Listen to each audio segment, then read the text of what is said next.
In the opening scene, we are introduced to a drug addict named Jake, who is in search of a lighter to ignite his cigar. When he is unable to locate it, he starts exploring other means for fire, but all of his attempts are futile. In a state of despair and frustration, he decides to visit the nearest convenience store, hoping to purchase a lighter. When he reaches there, he shockingly notices that everything is in disarray and that there are no other customers or employees present. However, Jake does not pay much attention to the chaos, as he is solely focused on obtaining a lighter.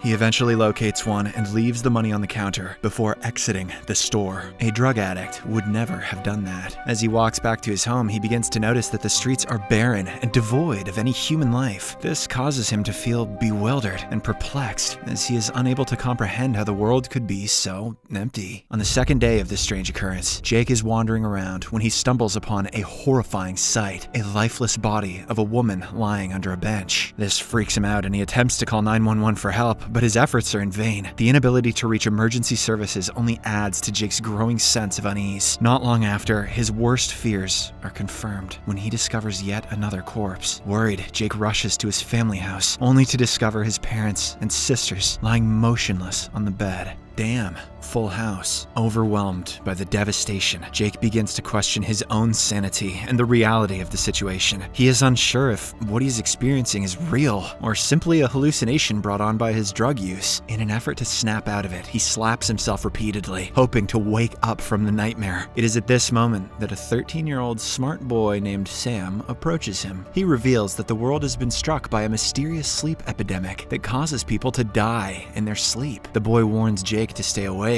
or else he'll end up like everyone else. "Are you a drug addict too, little boy?" says Jake. The scene then transitions to Jake and Sam, who are joined by two other survivors, Lily and Rachel. In order to remain awake, the four have resorted to using various drugs, as well as spending time in the swimming pool. In their conversations, they lament the fact that European countries have been more fortunate, as the epidemic struck in the morning there, allowing many to survive. Alcoholism is pretty rampant over there, though, so a lot of people probably slept in and got pwned anyway. However, they have no clear idea of when the epidemic will end or how they will manage to stay awake in the long term. On the third day, Jake and Sam are conversing when they hear Rachel's anguished cries for help. They rush to her side, only to find that Lily has fallen asleep and is unresponsive. In a frantic effort to save her, they administer a heavy dose of adrenaline, but it proves to be too late. Poor Lily has already passed away in her sleep. Panicked, Rachel becomes convinced that the drugs are no longer effective, fearing that they will all succumb to the epidemic soon. Despite Jake's attempts to calm her down, she storms off in the car, taking all the drugs and adrenaline with her. Jake and Sam are left with no choice but to pursue Rachel in another vehicle, knowing that their own doses of drugs are wearing off and they'll soon need more to stay awake. However, as they follow Rachel, Jake starts falling asleep, rendering him unable to drive. With no other options, Sam takes over the steering and musters the courage to drive a car for the first time. "If Short Round can do it and win an Oscar, so can I." In a desperate attempt to keep Jake awake, he stabs him in the leg with a screwdriver, causing him to scream in pain, but also to remain conscious. After a bit of chasing, Sam is about to catch up to Rachel's car, but right then, a private jet appears out of nowhere, causing a minor accident. This allows Rachel to escape, but fortunately, no one seems to be injured. After the crash, Jake and Sam meet the pilot, Ellis, who has been searching for a way to escape the epidemic by flying to different cities. Ellis is a goddamn wild card. Upon Sam's request, Ellis supplies them with some adrenaline tablets, buying them some time to stay awake. Later on, the trio heads to a hospital where they find other survivors. They also meet two doctors named Allie and Sarah, who assist Jake in treating his wound and provide the group with a potent dose of adrenaline. During their conversation, Ellis reveals that the sleep epidemic occurred at different times in various cities, suggesting that the source of the outbreak lies somewhere between Houston and Denver. With this new information in hand, the 5 survivors decide to embark on a journey to find an answer to the so-called sleep epidemic. After a long and exhausting drive, the group finally reaches the city hospital, only to find it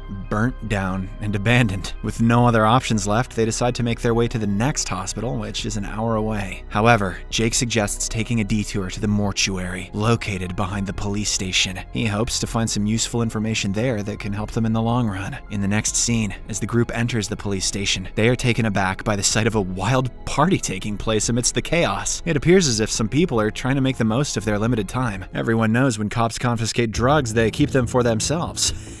The group disregards the Pope orgy and heads to the medical room to search for information on the epidemic's progression and death timings. Meanwhile, Sarah expresses her desire to stay back and enjoy the party, as she believes that this may be her last chance to do so. At first, Allie tries to dissuade her, but ultimately agrees when Jake offers to look after Sarah. As the rest of the group sets off on their mission, Jake and Sarah start dancing together, momentarily forgetting the dire situation they are in. They're still screwed though. In the medical room, Sam's technical expertise allows him to hack into the computer system, where they uncover 2 points in time indicating the occurrence of deaths. Allie then explains the concept of spatial mathematics, whereby the intersection of 2 reverse azimuths can lead to a final destination. Even though she totally made that word up, she is convinced that this destination is Dallas, and the group agrees to head there. Meanwhile, Jake's mind is plagued with visions of his deceased half-sister, Megan. He follows her, leaving Sarah behind, and pours his heart out to her about his anger towards his father. Jake holds his father responsible for his mother's ruin, claiming that he spent all of their money on his second wife, rather than providing child support for Jake and his mother. Jake believes that his mother was pushed too far by his father, ultimately leading her to commit the unthinkable. No, that downer though. Back at the party, Sarah begins to feel increasingly drowsy as the adrenaline in her system depletes. She desperately searches for Jake, but to no avail, as she becomes more and more worried.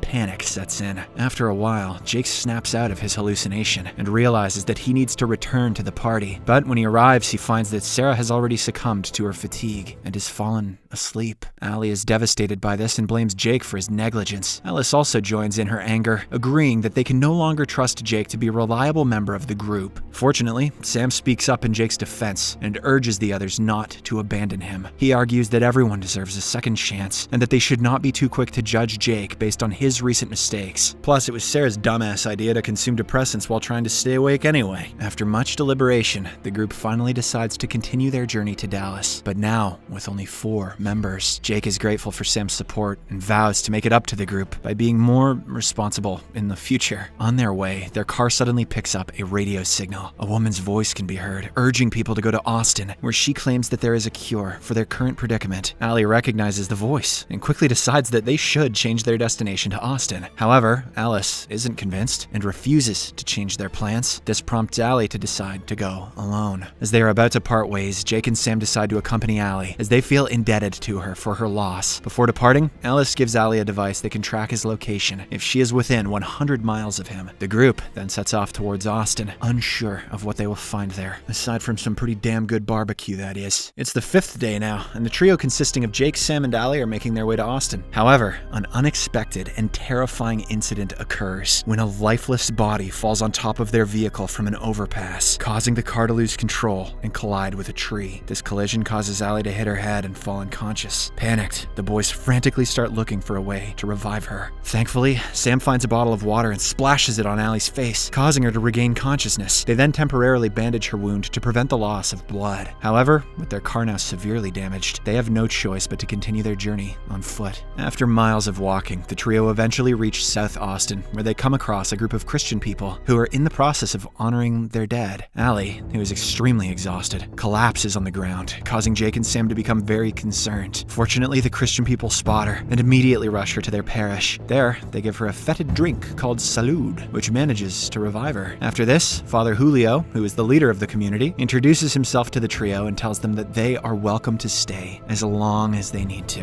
While Allie takes some much-needed rest, Julio takes Sam outside and introduces him to some children his age. One of them is Carmen, who shows him around and eventually leads him to an old blind man named Eduardo and his loyal companion, a dog named Bullet. Sam is amazed at how the dog has managed to survive in the harsh conditions. It's simple, pups don't rest until we do. As Bullet barks at the arrival of outsiders, Eduardo instructs the kids to return to their parish for safety. However, before they can make it back, a disturbed-looking man covered in blood suddenly attacks Carmen, stabbing her arm brutally. But before he can harm her anymore, Father Julio and his group rush to their aid, causing the disturbed man to flee. It is later revealed that the man is suffering from severe sleep deprivation, so he has resorted to self-harm in order to stay awake. This lack of sleep has caused a significant disturbance to his mental health, resulting in his aggressive behavior towards others. That is obviously a Terrible excuse. Meanwhile, Carmen is rushed to the parish, where everyone requests Allie to help her. The latter, being a radiologist, feels hesitant to perform surgery, as she is not a trained surgeon. However, given the dire circumstances, she decides to go ahead and gather the necessary supplies to perform the surgery on Carmen. As the operation begins, Sam is tasked to keep Allie awake by engaging her in a conversation. Meanwhile, Jake decides to take matters into his own hands and goes in search of the disturbed man who has already murdered another member of the parish. After the successful surgery on Carmen, the group is relieved, but their respite is short-lived when the power supply suddenly goes out in the parish. Believing it to be the generator, Julio heads to investigate, but he finds blood instead, indicating that something is amiss. Suddenly, the disturbed man reappears and attacks Julio. Before anyone can react, the man enters the room where Allie is curing Carmen, posing a serious threat. Luckily, Jake arrives in the nick of time and subdues the attacker, killing him in the process. Finally, the intense situation calms down as the danger ends and Allie is able to save Carmen. In the final scene, we see the group, who decide that it's time for them to leave and continue their search for answers. They depart in Julio's car, promising to come back once they have found the solution to the ongoing epidemic. Subscribe for more videos like this,